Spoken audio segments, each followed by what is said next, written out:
everyone, welcome back to another YouTube video, and in this video I'll be showing you guys how to sign up on Canva using your Apple ID. This is the fastest way to get started. First of all, open the Canva app on your iPhone and tap sign up, and then choose to continue with Google or choose to continue with Apple.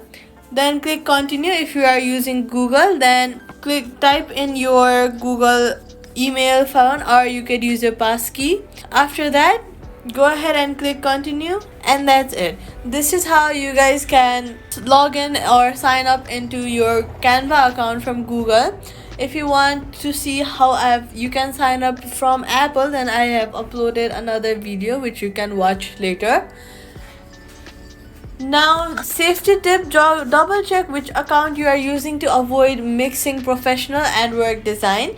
If it doesn't work, uninstall and reinstall the Canva app, and that's it. Subscribe for more fixes and tutorials.